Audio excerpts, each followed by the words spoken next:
गरीब बेटी की जादुई रोटी। रजनी, और कितनी देर लगाएगी? तेरे बापू कब से बैठे हैं, अब ले आ खाना। बस लाई माँ। रजनी को खाना लाता देखकर पिता किशन ने मुस्कुराहट से पूछा, अरे आज मेरी बिटिया ने क्या क्या बनाया है? बाबा, मैंने आपके लिए भिंडी की भुजिया बनाई है और सूखे आलू भी। फिर तो आज मैं पेट भर कर रोटी खाऊंगा। 2 तरह की सब्जी बनी देखकर ललिता बड़बड़ा उठती है। अरे लड़की, 2 टाइम की सब्जी एक ही बार में क्यों बना दी तूने? एक तो ऐसी तेरे बाबा की कमाई धमाई नहीं है और महंगाई इतनी है। जाने दो ललिता, अब तो बना दिया बिटिया ने। कल को ब्याह कर अपने ससुराल चली जाएगी ना, तो बहुत रोगी तुम। अब गुस्सा थूक दो और बिटिया के हाथों का खाओ। ये लो। किशन जैसे ही खाने का निवाला ललिता को खिलाता है, ललिता का मुंह चढ़ जाता है। आथू! अरे बेलुड़ी, आज फिर तूने रोटी जला दी। अरे तेरे दादा परदादा की आटा चक्की नहीं जो मुफ्त का आटा आता है, दाम देखकर खरीदना पड़ता है। रोज रोज जली रोटी बनाती है। यही हाल रहा तो पता नहीं ससुराल जाएगी तो कैसे बरसेगी।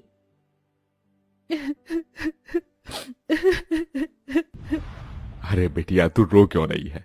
तेरी माँ तेरे भले के लिए ही कह रही है ना। मैं क्या करूं बाबा, मैं इतनी कोशिश करती हूँ गोल रोटी बनाने की, मगर आड़ी टेढ़ी बन जाती है और जैसे जब तवे पर सेकती हूँ तो आग से जल जाती है। देख रजनी, कल तुझे देखने लड़के वाले आ रहे हैं। अच्छा खासा घर द्वार है उनका। मैं नहीं चाहती कि ये रिश्ता हमारे हाथ से जाए, समझी? अगले दिन सरस्वती अपने परिवार के साथ रजनी को देखने आती है। रजनी नजरें झुकाए हाथों में चाय नाश्ता लिए आती है। जी नमस्ते, लीजिए। भाई वाह, ये समोसे और कचौरी तो बड़ी स्वाद भरी है। ललिता जी, किसने बनाया? जी ये समोसे कचौरी सब बिटिया ने बनाया है। अरे वाह, ये तो सोने पर सुहागा हो गया। रूप की धनी तो है ही, खाना बनाने में तो हलवाई जैसा हाथ पाया है। अब तो आप शहनाई बजाने में देर मत कीजिए। मुझे अपने शुभम के लिए आपकी रजनी पसंद है।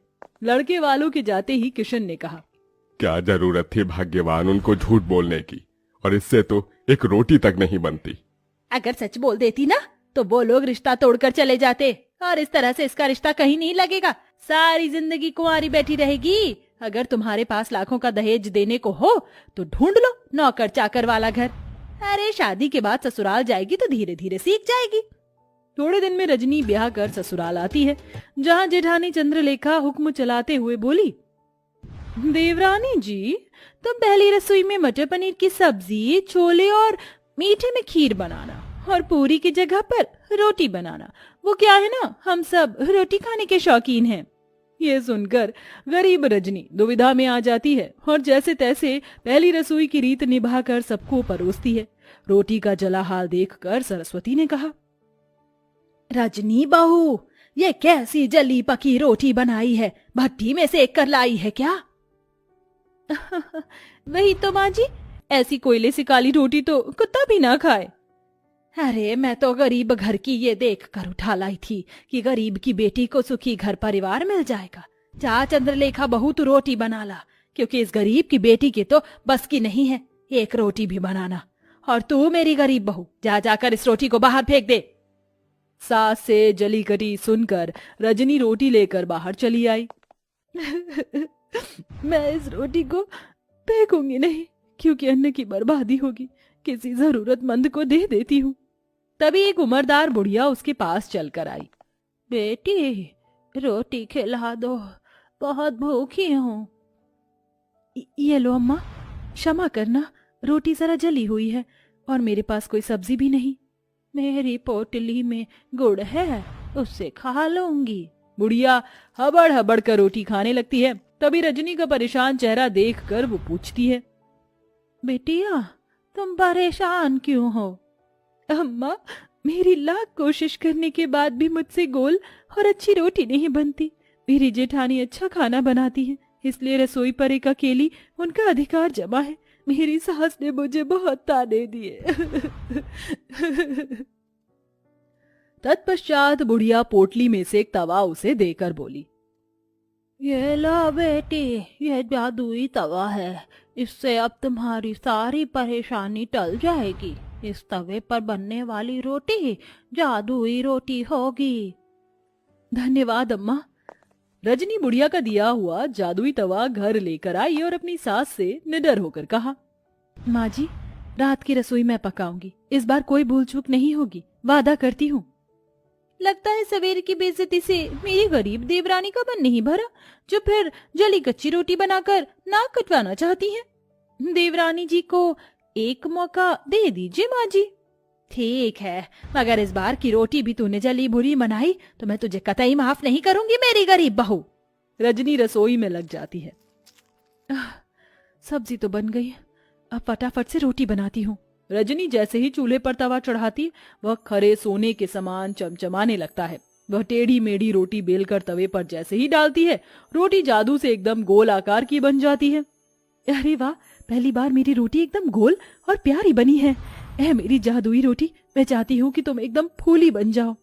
गरीब रजनी के कहते जादुई रोटी फूल कर गोल मटोल हो जाती है। वह सभी को रोटी परोसती है, जिसे खाकर सब दिल खोल कर तारीफ करते हैं।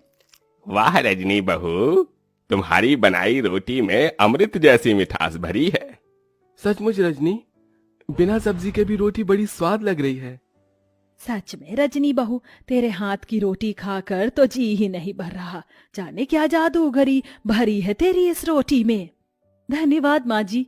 रजनी की तरफदारी सुनकर चंद्रलेखा भीतर ही भीतर जल भूल रही थी। सवेरे तो एकदम गुड़गोबर खाना बनाया था इसने, एकदम से ऐसा क्या चमत्कार हो गया जो मेरी गरीब देवरानी इतनी गोल फूली रोटी बना लाई। यूं ही दिन गुजरने लगे। तवे के सहारे रजनी ससुराल वालों को जादुई रोटी बनाकर खिलाती। सभी उससे खुश रहने लगे। एक दिन उसके माता पिता उससे मिलने आए।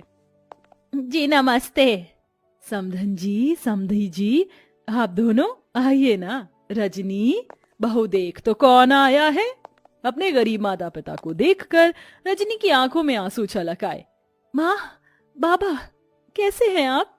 हम ठीक है बिटिया, तुझसे मिलने का मन किया तो आ गए। तुझे सुखी देखकर अच्छा लगा। अब चलते हैं। अरे ऐसे कैसे आए हैं, तो अपनी बेटी के हाथों की रोटी खाकर जाइएगा। रजनी रसोई में आकर रोटी बनाने में लग जाती है। आज मौका अच्छा है, जाकर देखती हूँ ये माजरा क्या है। चंद्रलेखा बहू, कहाँ चल दी? जाकर हल्दीराम से मिठाई समोसे ले आओ। जी माँ जी। इस गरीब देवरानी की किस्मत इतनी अच्छी है, आज भी बच गई। रजनी फट से अम्मा का दिया हुआ जादुई तवा चढ़ाती है। वह चमचमा उठता है। रजनी बेली हुई रोटी तवे पर डालकर कहती है, ऐ मेरी जादुई रोटी, खूब फूलो फलो। ये कहते ही चमत्कार से जादुई रोटी तवे पर फुदक फुदक कर फूल जाती है। तभी माँ ललिता रसोई में आ जाती है। माँ, तुमने मेरी जान निकाल दी। अरे वाह रजनी, तू तो बड़ी अच्छी रोटी बनाने लगी। तभी जादुई रोटी खुद पर इतराई और कहा, वो तो बनी ही थी। हम जादुई रोटी जो है, ये रोटी बोल रही है। हाँ माँ, क्योंकि ये सब जादुई अनोखी रोटी है। रजनी अपनी माँ को बूढ़ी अम्मा के बारे में सब बताती है, जिसे रसोई के बाहर कान लगाए खड़ी उसकी जेठानी चंद्रलेखा सुन लेती है। अच्छा जी, मेरी गरीब देवरानी की बनाई रोटी जादुई है। अब तो इसका पर्दाफाश मैं करूंगी। हाँ। चंद्रलेखा एक आदमी को पैसे देती, जो भिखारी का भेष धरे उसके दरवाजे पर आता है। बहन, 2 रोटी खिला दो, भूख लगी है, दया करो। रजनी को उस पर दया आ जाती है।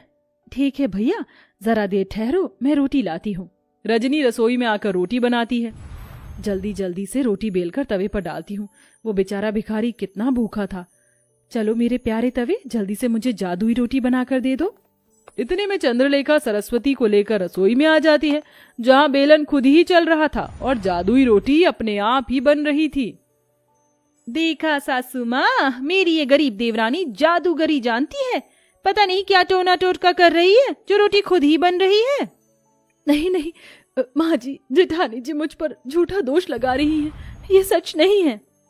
अरे मैं जो आंखों देखी देखूंगी उसे ही तो सच मानूंगी ना। रजनी बहू, तू डायन तो नहीं? नहीं माँ जी, अपनी सच्चाई का सबूत देते हुए रजनी जादुई रोटी और तवे के बारे में सब बता देती है।